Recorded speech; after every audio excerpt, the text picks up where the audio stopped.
remember being at a tournament, we land and we're hearing this update. When I think about it now, you know, it's All you care about is money.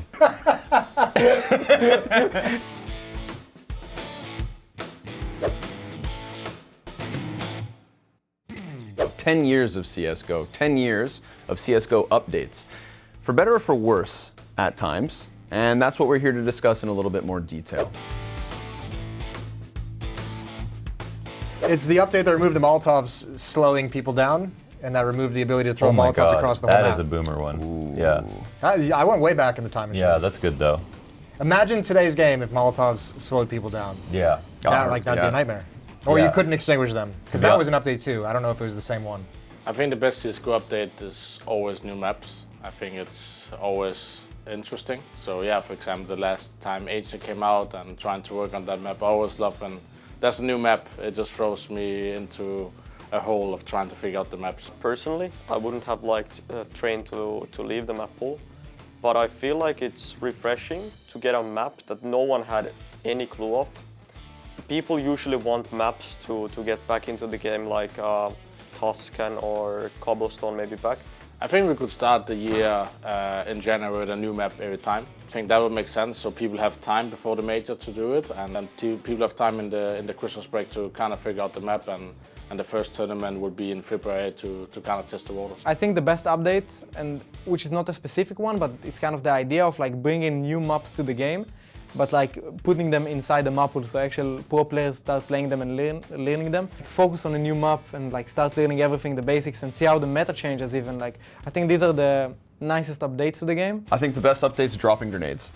You have really cute handwriting. Thank what the you. hell? You do. I Thank you, guys. can't do that. I think dropping grenades is really sick because for the first time we start to, I think, like dogpile rolls onto people. And a very key element of CS that is playing utility, and if you are a better utility player than somebody else, now you can kind of shine in that role. At its first release, I remember how kind of controversial it was and that there were pro players who really weren't having any of it. And I think that now that we've had X amount of time to look back, even though it's pretty recent, Nico was wrong. it has co-signed. I will say, if we're gonna stick with grenades, and I did mollies, the one where you could throw your own grenades and underhand your own grenades. Oh, That's a pretty multiple legit throw update, mechanics. yeah. That's And then true. low key, there was changing it so that you could hear when the pin was pulled on grenades. That Yep. totally changed the meta. Yep. Arms deal. Let's go, dude. 2013, player base went from 20,000 concurrent to 40,000 concurrent in like 1 month. Yeah. And I was like, this game is gonna blow up. That might actually be the gonna best pop off. update. I remember there was like an interview with Faflaren where he actually said, probably embarrassed about saying it, that he like practiced more because there were skins now in the game. And it made it more fun to play because there were like skins that got added. 100%. And like, you know, now every game has skins, but Valve have been a trailblazer in that regard. Fiflaren's the one who actually pressed the button to send it live. NIP was out at the Valve offices. looking at the skin literally update, pushed the and button. they gave Fiflaren the right to press the button that made the update go live and put the skins in the game. Yeah.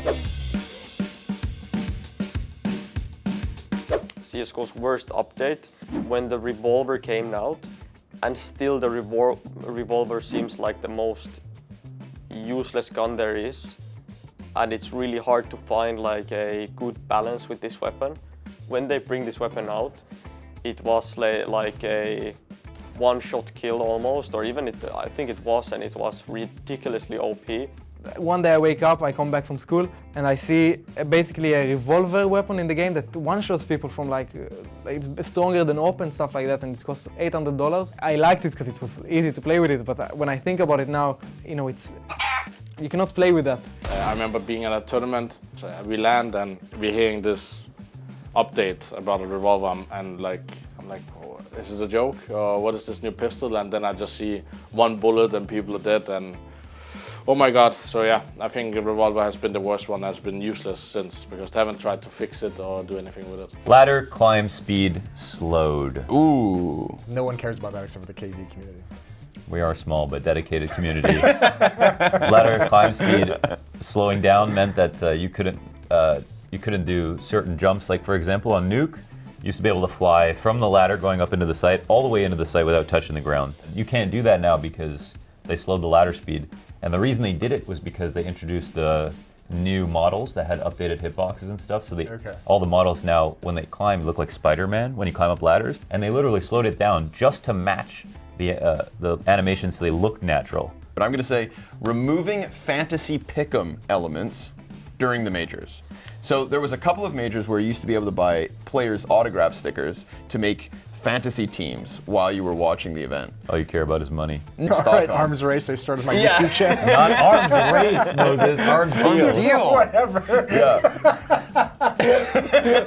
He's over here like, I saw the player count double, and I saw dollar signs, baby. And I got in real quick. During Stockholm, I feel like there was so much investment, and there always is. Everybody comes out and like comes together to do your pick'em challenges. Everybody's talking about diamond pick'em challenges. What about the diamond fantasy pick'em challenges? Yeah, the Diamond Fantasy Pick'em community is in Smaller tatters. than the KZ one. Yes.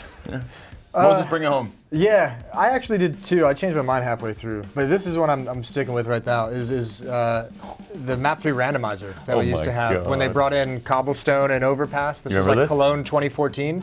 Every series, the pick ban phase, when you got down to the side of the third map, there was an automatic randomizer between the last 3 maps remaining in the pool. So the teams even get a pick. That sounds horrible. That was real, Yeah.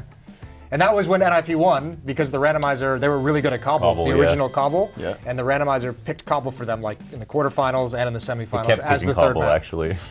Overall, positives when it comes to updates. I like updates, and I like that they're a little bit tempered at times. You know, I don't mind waiting for good things, and I think as of late, all mostly positive updates. You guys want to co-sign that?